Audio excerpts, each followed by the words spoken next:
But yay. First, a little bit about me.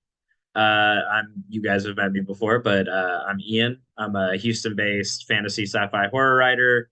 I write a superhero web serial, Inheritors, which was a top 50 of all time web serial on Top Web Fiction. I'm an editor with Tomeworks. I play a lot of D&D and I do a lot of Muay Thai, and I am a longtime eggnog enthusiast. So that is my claim to fame for today. But just gonna go ahead and launch into it. So before we talk about made up holidays, I was gonna pose a question to the chat: is what is your favorite holiday tradition, and where did it come from? Is it a personal or established cultural tradition? I guess I'll kick it off before to get the ball rolling. But every year, this is a personal tradition for me. Is I find all of the coziest movies that I can watch, and then I start watching them during like during the Christmas season, just to kind of get into that kind of comfy, cozy mood. Um, and it doesn't have to be Christmas movies. I try to pick movies that are like emotionally comforting to watch. So that's kind of my tradition. I see flushing the toilet at midnight for New Year's. What is that? What is that about? How did that come about? Is that a thing? Yeah, it is because I was raised in a religious cult, and Mhm. my family believed that holiday traditions were satanic. So I had to find a way. I wanted to celebrate New Year's, but I had to do it in a way where I wouldn't get in trouble. So I figured if I flushed the toilet at midnight, there's no way they would think I was doing something naughty. So Mhm. yeah, me and all the other cult kids, we started doing that tradition. That's awesome. And that's very interesting to me because a lot of our holiday traditions are religious. So to see those religious traditions spurned as being satanic is kind of interesting. Uh, but that's a very cool story. So See, yeah. I was gonna say one of the things that I like to do is watch war movies because it's the war on Christmas. It's pretty good, actually. Mine was cozy movies, but I can understand also watching more movies. Let's see here. Go to the beach. That's pretty good. Yeah, it's usually no one's there. Family get together, play games. It's pretty classic. V for Vendetta on November 5th makes sense. That seems like a watch you want to do then. Uh, yeah. I what I'm more interested in is where do these come from? I think a lot of them just kind of come by like the default of I want to be near people or I want to do something that is uh meaningful to me during this time where we're supposed to reflect on emotions and the year passing and all that stuff. But I do think it's interesting that a lot of them come from a lot of what we view as like the holiday traditions, like Christmas, all that. They come from like religious, cultural places. So what we do for, or they were cannibalized from other religious, cultural stuff, and then placed into our religious, cultural stuff, like dressing up a Christmas tree and doing all the Yule stuff has been co-opted into Christian Christmas, but we don't even like view it as being pagan. Uh, that's just interesting to me. That kind of stuff is very fun. Although, probably tragic in terms of how it was acquired. But but it is interesting to know. But yeah, I'm gonna go ahead and get launched. So today I'm pretty much just gonna give like I don't even think this is gonna go the full hour. I pulled up like about six of my favorite holidays plus some honorable mentions. And we can just shoot the shit out of it and enjoy ourselves a end of year reflection. But Shannon, I did mean to ask. Next week is not the scandal. Is that after, or is that Yeah, this? so next week we're going to be taking a break Yeah. for New Year, and then on the first Thursday of January 2024, so the 4th of January, we are going to be doing our favorite publishing scandals of Mhm. 2023. So we're going to have some piping hot tea.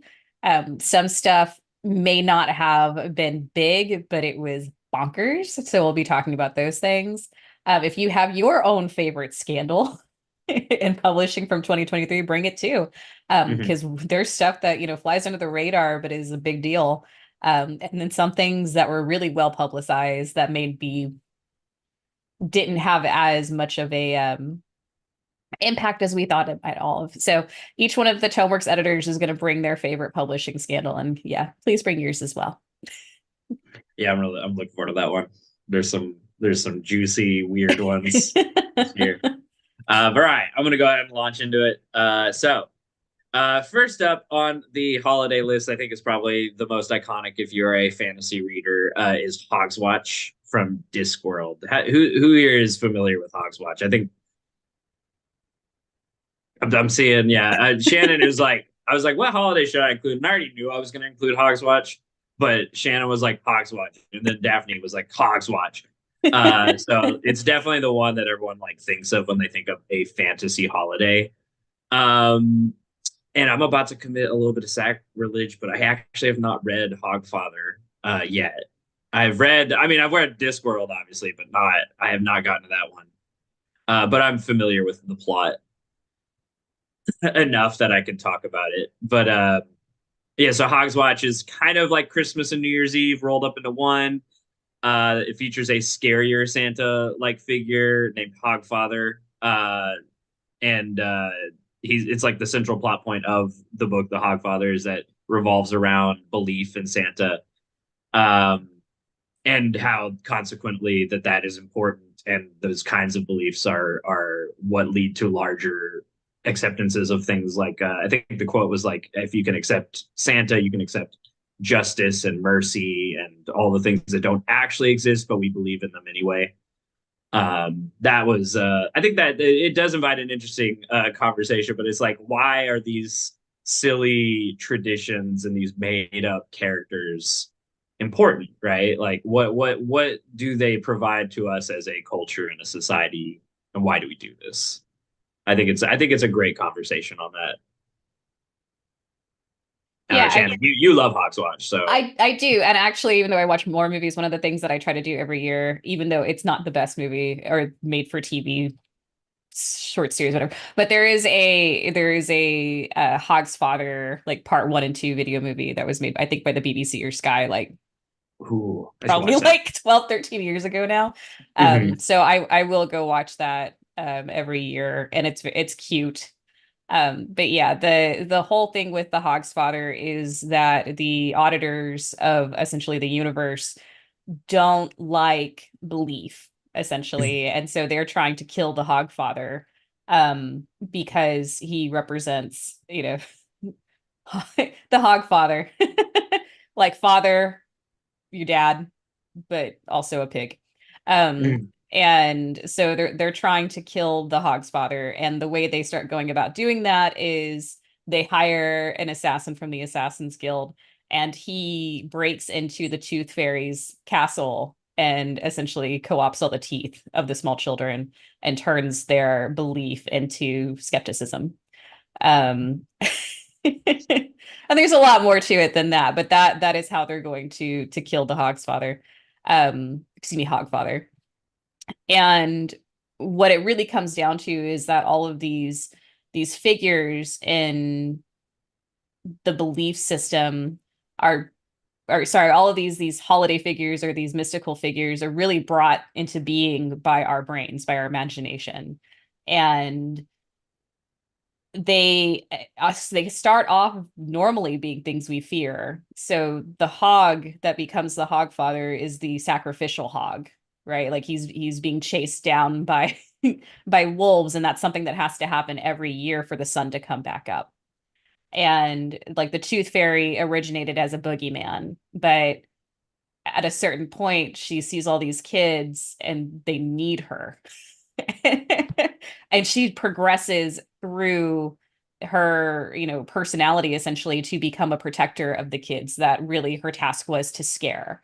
And it was like, they need the routine, they need somebody to watch over them because everything is awful. So the Tooth Fairy comes and she takes care of your teeth and she takes care of your beliefs, and she is there for you, but she started off being this scary thing that crawled out from under the bed to steal parts of your body.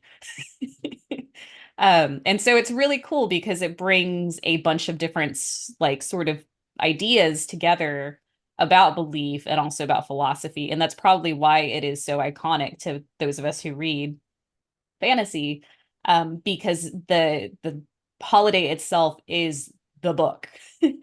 There are things that go into it to stop the assassin, but the experience of the holiday for the characters and what it means to them, and then essentially the world building, are so well woven into the story that you could not have the story without the holiday.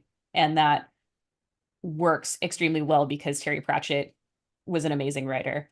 But I don't think anybody else has been able to do it quite as well as him, which isn't to say that there's not good holidays in books. It's just the iconic one. That's your gold standard. I uh yeah, and I think that's this is one of the examples where you know, sometimes when people make up holidays for fantasy stories, they're doing it as like sprinkling on world building or whatever. This is like one of the big ones where it's like, no, this is the plot, this is like what it's about, and probably what makes it super special compared to like other fantasy holidays that just kind of get, are like, oh yeah, it's part of what makes the world feel real, but it doesn't really impact anything. But this is like the whole idea. But this is one of my favorite. I haven't read it, but I've seen like enough bits and bobs on the internet that I know my favorite quotes from it. Yeah, so I left out large sections to kind of get across the holiday, but to clarify, that character is Death, and Death realizes the Hogfather is dying because the belief is dying out. So he takes over the mantle and becomes the Hogfather, aka Santa Claus, to make sure that the Hogs Watch, aka Christmas, still happens. So you have this wonderful dude with a scythe pretending to be Santa, and he can't say ho ho ho, right? And it's adorable. All right, I'm gonna move on. And speaking of Life Day. Life Day. It's the in universe in Star Wars. Life Day is the Wookiee tradition celebrating values of family and joy. Vaguely in autumn, but it seems somewhat inspired by like a combo of Thanksgiving and Christmas, just generally family feelings and presents and all that. But it was introduced in the Star Wars Holiday Special in 1978, which somebody's already called out. I think that was you, Shan. Yeah, that's definitely definitely not one of the better entries on this list. Even George Lucas was like, "This was sucked." And so, like, the Star Wars Holiday Special was Han Solo and Chewbacca trying to get back to like Kashyyyk, I think, or wherever his families were. I don't know if they'd even named it back then, but they tried to they were like trying to get him back on time for Life Day or something like that, trying to get presents or whatever. I don't even like, it's hard to track down. Apparently, only bootlegs exist. There's no like official reruns of it and stuff like that. George Lucas is deeply ashamed of the holiday special, but Life Day did become canon. It wasn't considered canon until the Mandalorian show that came out recently in these last couple of years on Disney Plus, where someone mentions that they were trying to get back for Life Day and they couldn't make it or something like that. But this is one of those like silly ones. It's like somebody just trying to make like a holiday tie-in to make money off of it, because that was what Star Wars is about. Don't let anyone tell you otherwise. Star Wars is absolutely about people trying to make money off of toys. So Life Day, it was one of those attempts to like cash in on Christmas and stuff like that. It is funny though, because now like a lot of fans have like made it like a thing, and like there's like even like an official entry on the website now, and people try to like actually celebrate it, which I think is very funny. But yeah, I that is the extent of my knowledge on Life Day. I don't know if anyone else has any more weird Star Wars stuff about that. I just think of I can't remember what the term is, but there's the Wookiee grandfather who is basically banking spank bang from watching some stripper lady in the Life Day show. It's so weird. It's like, what the heck? That's right, because like Definitely that's not what they do for sexy. entertainment. They would watch Twi'leks dance or whatever. That's their thing. That's such a family and joy value right there. So the next one, I don't know how many people here are familiar with the Wheel of Time, but Beltane slash Winter Night is a holiday that features kind of in the first book. It's kind of a tragic marking. It's when the attack on their village happens, and that's what sets off the plot and everything. But it's a celebration of the arrival of spring in the land, and it kind of depends on where you are. So, like in the northern areas, it tends to arrive later than the southern areas. But it's basically whenever your village has decided, we got a full crop yield, time to celebrate. Which I think actually kind of makes it feel a little more realistic. It's one of those holidays that's like, it feels like it makes you feel the geography of the world, which I think is a well done world building detail. It's clearly based off of Beltane from Gaelic holidays, but that is kind of on purpose because the twist of Wheel of Time is that it takes place in our world, just like thousands and thousands and thousands of years in the future and or past, depending on what you view as the wheel. But yeah, it's supposed to take place, and there's a lot of like oblique references to like America and Russia having wars in the past, like they're considered the age of legends and beyond, age of myth, where they talk about like giants named Merk and Mosk, which America and Moscow, fighting each other with lances of fire, which is very interesting. But Beltane was one of those things. Beltane is one of those attempts to like, I think, tie those threads together, be like, yes, this is our world, kind of. But I do think it is one of the more interesting ones because it does like it's the start of the plot, and it does help set geography, which I think a lot of fantasy authors struggle with to set up in a realistic way.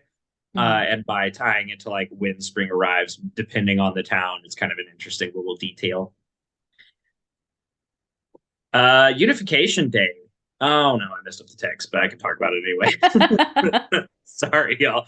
I do. Unification Day is not what the text says right there. Excuse me. But Unification Day is from Firefly, if anyone remembers that series. But the very short-lived He Who Will Not Be Named sci-fi series. Very good series though. Like it's hard to talk about how good it is, but it was a well done show. But Unification Day was the celebration, quote unquote, of their solar system was unified under a war by the Alliance. And the Unification Day is kind of this marker on the protagonist who was an independent, who was a brown coat, is what they're called. And for him, he reads the holiday. There's an episode where on that day he specifically goes to an Alliance supporting bar and starts bar fights because of his deep trauma over losing that war. And he's clear he's still never gotten over it. And this is kind of an interesting marker. It's one of those ones that's like generic sounding, but it is important on the plot, and it tells you a lot about the world that they live in. But yeah, I don't know if anyone remembers this one. I do. I want to mention in science fiction, especially, it seems like a lot of the holidays that they do mention, if they're not specific to like an alien species, it'll be like First Contact Day, or the day where they achieve like warp speed travel and can get to the stars and that kind of thing, which is a little bit different than fantasy, where fantasy stuff tends to come from kind of like you said with the previous one, there's agricultural aspects to it where it's like, hey, the crop is ready, or like what we would consider the sort of markers of our holidays in real life, where the longest winter night is often a holiday, or sometimes near the middle of winter will be a holiday because you need to bring people together to eat, or the first of spring, and that kind of stuff, and solstices and all that.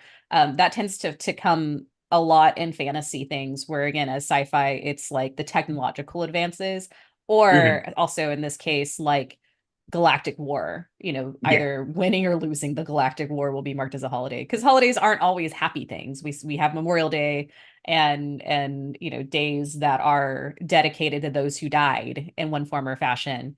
And so they're not always like woohoo, but they're still a holiday. Yeah, I do see that what you're talking about, that trend where it's like this is more about an event, and sci-fi is definitely more about those kinds of large socio-political movements. The cultural, traditional agricultural stuff is not as much a consideration because I think when you get into sci-fi territory, you're assuming those issues of like agriculture scarcity are industrialized or they are solved, quote unquote. Um, which would be kind of it would be interesting to see someone buck that trend. I think that's an interesting area to explore. You see a not necessarily a sci-fi holiday that's based around agriculture, but a sci-fi that concerns itself with agriculture and resources, whereas you know, it's not assumed to be a solved problem just because they've got space flight. You know, that probably exists. I'll have to look that up later, but I imagine that there is a book about that. But yeah, the Middle Earth holidays, there were so many that I decided to just make them a slide. And I'm sure like a lot of the past examples also have more than one example, but those are like the prominent ones. So I picked some of the ones that I think are a little more just like everyone would recognize them.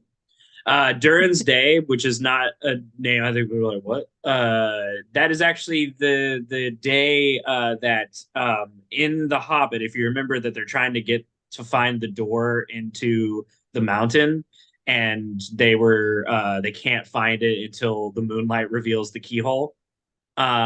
This is Durin's Day is the day that that happens in that book. It's the Dwarven New Year Day where also the sun and the moon appear in the sky together. This is kind of a rare event. It's not exactly a holiday, quote unquote, but it's like a rare astronomical observation. But I thought that was really interesting that they did that, and then the dwarves are a little bit secret about it, so they're trying to like not make it a big deal, or not to like share about it or whatever. But then you have like Hobbit holidays, which are like the Yule days and the Light days, which are like respectively, or not conversely, it's a celebration of midwinter and midsummer. They do a lot of feasting, a lot of dancing, a lot of Hobbit activities. Same with birthdays for hobbits. So if you remember, obviously, at the beginning of Fellowship, there's this whole central thing around Bilbo Baggins' 111th birthday, and it's you can see like they're treating it like it is like the biggest event of their entire town for the whole year. And they apparently this is like very common. Anytime there's a hobbit birthday, they treat it like a huge big deal, and they go all out for it. And a little more unofficially, I think not in the Hobbit in the Shire, but September 22nd was remarked in the kind of reunited kingdoms after Mordor is destroyed, that they celebrate that day in honor of Frodo on his birthday. I believe Tolkien mentioned that. But I'm sure there's many I'm forgetting. If anyone has any Tolkien holidays that they really love that I didn't mention, please shout at me. I like down in Mexico, Chichen Itza, where they actually have a one day of the year where a dragon or snake shape climbs the pyramid because of the shadows of the sun, the way that the pyramid is made. Mm-hmm. That's celebrating any kind of a holiday. Mm-hmm. We see more of that in writing, you know, where there is some kind of a correlation between the sun and the something that the people have built that gives them some unusual effect like that. Maybe maybe that was the intent of, you know, the some of the ruins in Germany and France and even in England. Mm-hmm. Yeah, well, I think those people have speculated that Stonehenge is Yeah. Astronomical or solar or something. I don't remember the exact, but yeah, that would make sense. I mean, it goes back to a lot of like a lot of the holidays for like the Gaelic people is based around when the solstices were happening or when, you know, what were like the important agricultural days. And I did like that about the Tolkien holidays, the Middle Earth holidays, because he went out of his way to try to make it seem like this is a world that has seasons. People celebrate the high points of the year, that kind of thing. So there's one that I think you forgot that I think is really important because they do Mhm. talk about it Mhm. afterwards. But It's got two different names. It's the fall or the downfall of Barad-dûr, which is essentially the celebration of the ring being cast into fire and interesting. being unmade. And then it is celebrated in like the subsequent years. So Yeah. it is March 25th Okay. that happened. So getting my dork in. That's very yeah. I knew there's gonna be like a dozen that I missed because Tolkien was meticulous. He Yeah. wasn't gonna make it not feel like a holiday. Uh um so yeah, one last thing. One more holiday event is the Purge. This is my last holiday on my list of holidays. If you're familiar with the Purge is a made-up holiday for the Purge series, wherein all crime is legal for a 12-hour period. The basis of this whole idea is on the failing American socio-political climate and celebrates our base and violent natures by allowing us to just murder the shit out of each other for 12 hours. Do you know where this idea really came from? No, actually, I'm very intrigued to hear that. I just pulling up the random one. It's a Star Trek thing. It was called Is the it Red re- Hour. Yeah. Oh, In the I do original remember series. that. It's I a do remember 24-hour that. period of lawlessness on Beta 3, I think. It's been Yeah. a long time, but yeah, the Red Hour where like everybody can just like go nuts and there's no consequences legally or morally the next day. Mhm. There may have been stuff before that, but that's the first time I ever saw anything. And I remember when The Purge came out, I was like, hey, Star Trek did that. The funny thing was that there's a Rick and Morty episode where they also do a purge, but I think it was actually based on the Star Trek one because they go to a planet Mhm. where there is a 24-hour period, but they say it's like the purge without saying it's like the Star Trek episode. Just very funny. But I did think this one was funny to include on the list just because, we were talking about a lot of wholesome, cozy holidays. And as you said, they don't all have to be fun or nice. They could be weird and fucked up.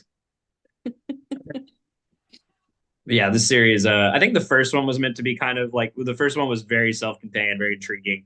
And then it just was just like, let's just explore this for like, so this was a success. Let's do 7 more movies. Um, so I don't know how much of a thing that is. There are like other ones, right? I could have included like the Hunger Games, right? That's almost like a holiday for the Hunger Games universe, right? Have you ever read The Lottery? I have not, no. Okay. We're trying to remember who Shirley Jackson wrote it. It is not a new book. I think it's probably 70 years old now. Yeah. But the whole point of the lottery is that annually the people in this town they have to pick lots to see who's going to die. And that's it. They all pretty much like pick up stones and stone the person to death. And the whole story is people don't remember why they do this. They just do it. And it doesn't matter, who you are. If you get picked, you're gonna get stoned to death. And it's just it is what it is, and nobody questions it. And that's essentially the whole story is everybody goes So, into yeah. town, they pick their lots. This person is like, no, then gets stoned to death. And it's a very iconic piece of American literature. So if you What is it haven't with read us and what is it with us and killing people? but yeah, it was released on because I had to look it up. June 26th of 1948, and that is technically a holiday. Lottery Day is a holiday. Mhm. But the readers who first who first read it sent hate mail because they were so like they found it so abhorrent. That's funny. Sometimes that's the point. Actually, what's funny is speaking of holiday killings, I've been playing a game of D&D. There's a campaign called Rime of the Frost Maiden, if anyone is familiar with D&D and or that campaign. But one of the central ideas is so it's like set in this like little northern territory where an everlasting winter has set in. And every month on the full moon, all the villagers get together, and in certain towns, to try to appease the Frost Maiden, they will try to they give up a sacrifice on a lottery system. Uh, so that is kind of intriguing that they do that, and I think it's kind of interesting that we have this idea of like this cyclical sacrifice too. And I mean, even like Easter, right? Like, and obviously that's the whole idea of like the name is taken from a pagan thing, but like the idea of like Christianity's central holiday is based around a sacrifice. It's based around like a killing.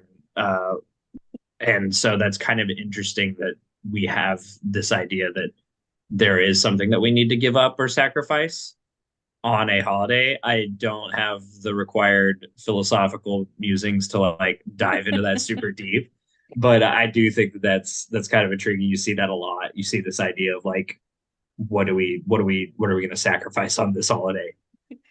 Or it's a sanitized version of it, at this Yeah. point. Like if we look at all of these things and what they entailed, 1,000, 2,000 years ago, um, then it would be a very different holiday than what we have right now. Like even Christmas was sinking into like disuse, for lack of a better way to put it, until Charles Dickens wrote, the Christmas Carol and sort of revitalized the holiday. But if he hadn't done that, like it would have disappeared because it wasn't a big deal. It isn't the way Americans do it today. But yeah, it's very interesting how so many things are sacrificial to our angry gods and then turn into candy. Mm-hmm. Yeah. I'm gonna move on. Shan actually Yeah. has a very interesting point. Mhm. And she didn't say it quite like this, but Thanksgiving originated out of genocide. But of Right. course, the holiday is produced by the victors, and so the way the white men interpret what happened there and how they celebrate it is going to be very different than, say, somebody who is an Indigenous American and how they evaluate Yeah. the celebration.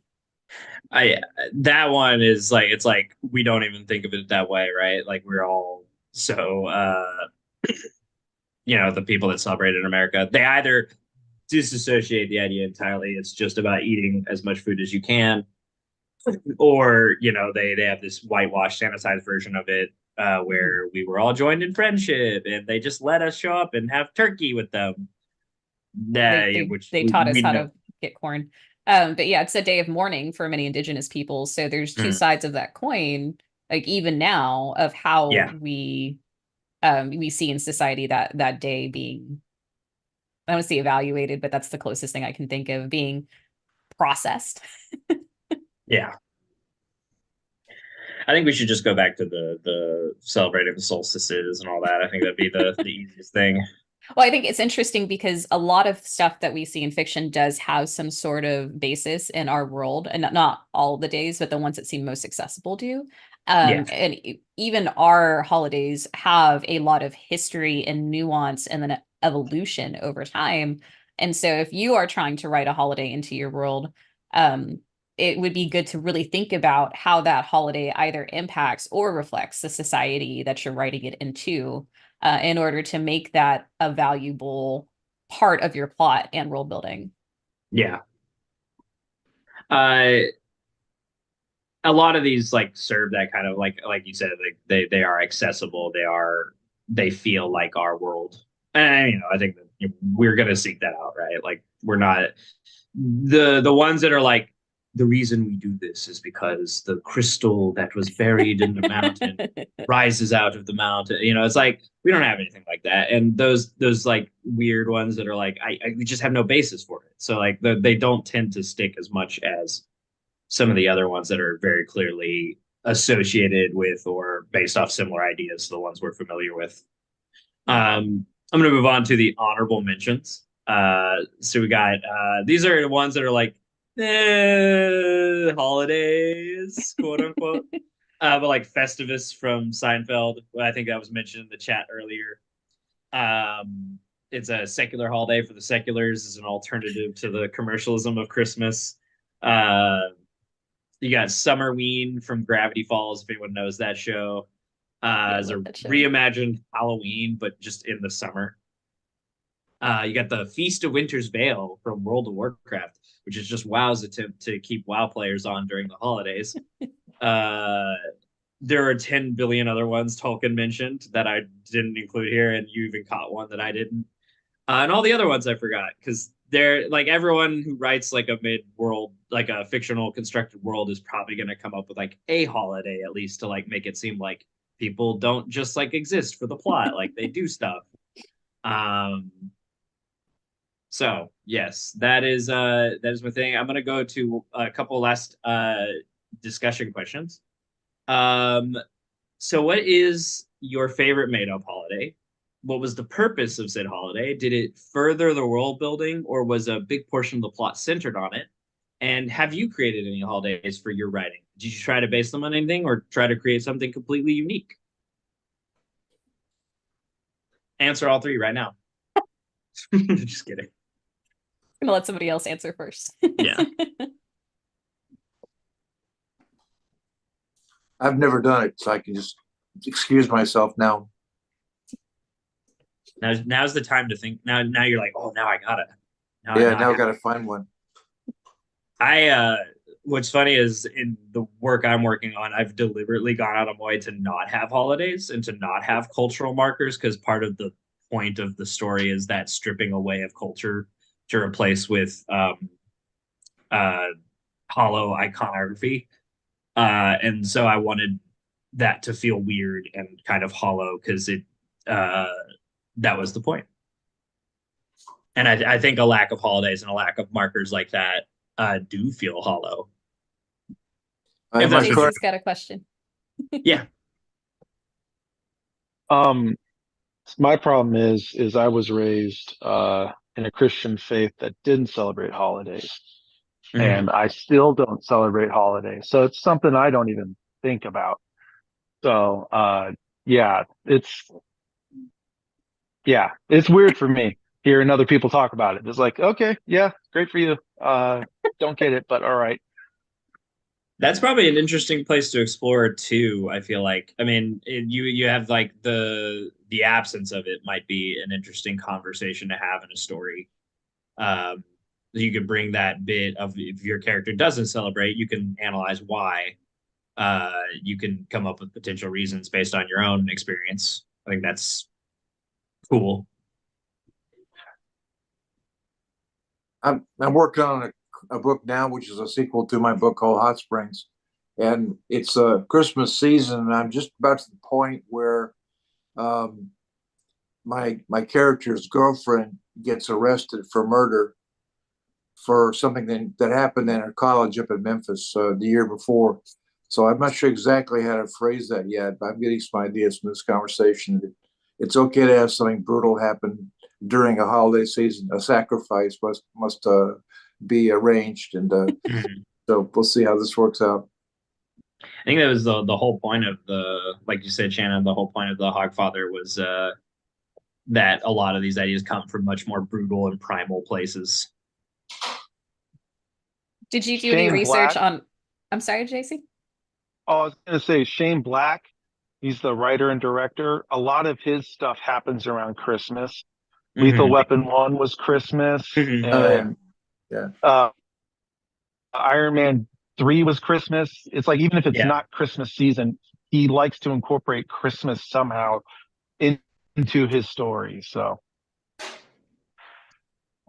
I think that's interesting because it's like, does he really love Christmas, or does he recognize that as an iconic holiday for movie releases and embeds the Christmas stuff so that he can hit a larger audience or get a larger audience participation? I think it's also a really good shorthand for like cultural context, what's going on at the time. You don't need to do as much building around what's going on, and you can just kind of focus on the plot because everyone just kind of assumes. And I think like Matt is saying here, there is a heightened emotionality, right? Like emotions are higher. If you invoke the idea of like family or something like that during a Christmas story, it's gonna feel more poignant.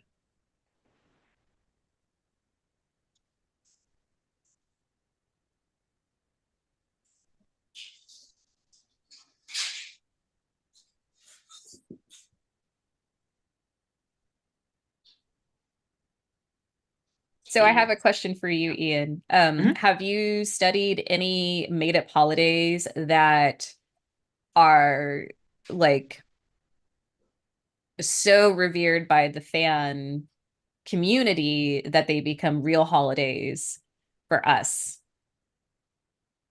Real So I'm holiday. thinking of like Towel Day. Oh, yes, I did see Towel Day. Well, Towel Day, from my understanding, Towel Day is not in the book. Or Okay, I, so I'll put that in a little bit different of a spin. Yeah. So yeah. there's not an actual towel day in the book, but the towel is referential to the Mhm. book. I guess a better one might be I think people celebrate Festivus.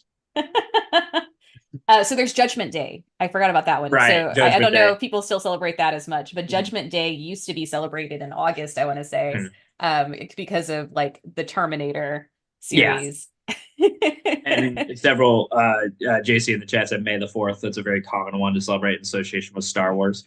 I Mhm. think personally we should go back to celebrating Life Day as the Star Wars holiday. No, that'd be terrible. May the 4th, and then I also see Revenge of the 5th is like a subsequent holiday that Yeah. people kind of celebrate. Pi Day. Pi Day, like that's funny because it's like not actually fictional, but it's definitely like a constructed holiday that doesn't make sense. It feels like a sci-fi holiday, right? Like something they do for a random technological achievement. But what I find interesting is like, so okay, here's a thought exercise, right? So Pi Day, the whole thing about Pi Day is people will go out and celebrate the double entendre, right? They'll get pie for Pi Day. So if you have like a holiday in the sci-fi world that's like uh warp speed day, what would I would love to see like the interesting like light speed, like people going out and celebrate. How do they celebrate that, right? Like it's not just like everyone gets together and gets snockered. I mean, by default, that's what we do. But what are like the little fun like rituals that we add on top of the getting schnockered, you know? And so like Pi Day, it's going out and having a piece of pie to celebrate pie. But I would love to see that for like we achieved warp speed, we achieved this is Soul Day where we all we listen to soul jazz music to celebrate the sun's soul. That kind of thing. That'd be kind of funny. Steak and blowjob day. Yeah, it's probably a pretty. I don't. That's just what we made up because we like those things. That's also a legitimate reason to have a holiday. Like, It is got nothing else absolutely. going on. Let's have a festival. If you have, and that's why I like the Tolkien stuff because the Tolkien holidays, some of them, especially the Hobbit ones, feel like we're doing it just because we like doing it. The male version of Valentine's. I don't like that because I think I'm a romantic, so I'm like Valentine's is for Valentine's. It's for everybody. Uh, I do not understand the mentality of it's just for women. But that's just me personally. I know there are plenty of people out there that treat it like it's something guys do for girls instead of like.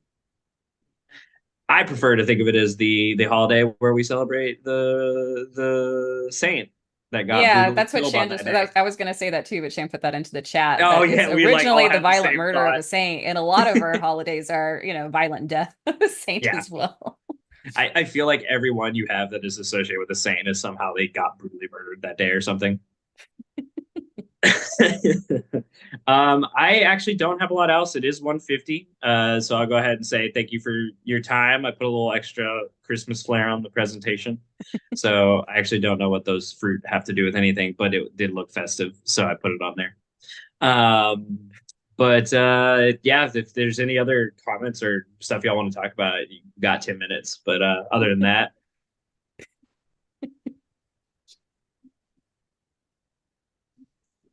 All right. Thanks, Ian. yeah. Thanks everybody. Appreciate y'all Okay. coming out, and I hope everyone has a happy holidays, happy new year. Yep, we will not see you next week, but we do hope to see you on January 4th while we talk about the biggest literary scandals. Oh, Shan has something to say.